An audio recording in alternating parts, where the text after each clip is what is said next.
রাজধানীতে আরো 3টি আধুনিক পাবলিক টয়লেট স্থাপন করেছে ওয়াটার এইড বাংলাদেশ। এ নিয়ে সংস্থাটির অর্থায়নে রাজধানীতে পাবলিক টয়লেটের সংখ্যা দাঁড়ালো 16তে। আগামী 3 মাসের মধ্যে 12টি এবং 2 বছরের মধ্যে শতাধিক টয়লেট নির্মাণ করা হবে বলে জানিয়েছেন ঢাকা উত্তরের মেয়র আনিসুল হক। 1.5 কোটির বেশি মানুষের নগরী ঢাকা।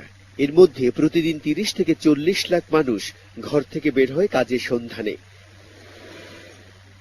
দিনে বেশিরভাগ সময়ের জন্য ঘর ছাড়ি মানুষগুলোর জন্য নেই পর্যাপ্ত টয়লেট। তাই চলতি পথেই অনেকে বাধ্য হয়ে ফুটপাত ও রাস্তার পাশে সারতে হয় টয়লেটের কাজ।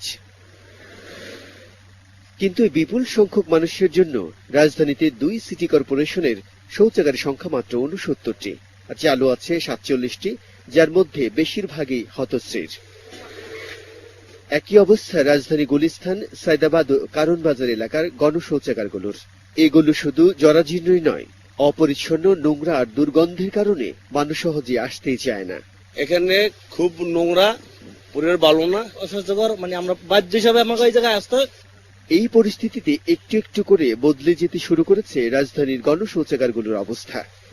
আগে তো গোসল করার জন্য নোংরা জায়গায় যাওয়া লাগতো, এখন 10 টাকা লাগলেও ভালো। আমরা যারা এখানে চাকরি বাকরি করি তাদের জন্য অনেক সুবিধা হচ্ছে।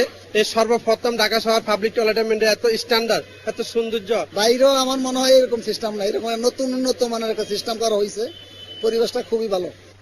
বেসরকারি সংস্থা ওয়াটার এইড বাংলাদেশের সহায়তায় 2 সিটি কর্পোরেশন নির্মাণ করছে এমন আধুনিক মানের পাবলিক টয়লেট।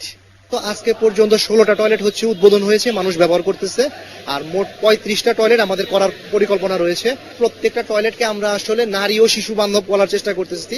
প্রত্যেকটা টয়লেটের ভিতরে পুরুষ এবং নারীদের জন্য আলাদা চেম্বারের ব্যবস্থা আছে। একই দিনে রাজধানীর মহাখালী, শ্যামলী ফার্মগেটে এমন আধুনিক মানের 3টি পাবলিক টয়লেটের উদ্বোধন করেন উত্তরের মেয়র আনিসুল হক। জায়গা পেলে পাবলিক টয়লেট বানানো আমাদের জন্য মোটেই কঠিন নয়। কয়েকশো পাবলিক টয়লেট আগামী কয়েক বছরের মধ্যে বাড়ানোর আমাদের প্রয়োজন। আমরা সরকারের সঙ্গে কথা বলছি যেন প্রয়োজন হলে আমরা জমি অ্যাকোয়ার করে যেন আমরা বানাতে পারি। বিজয় কুমার দাস, ডিবিসি নিউজ, ঢাকা।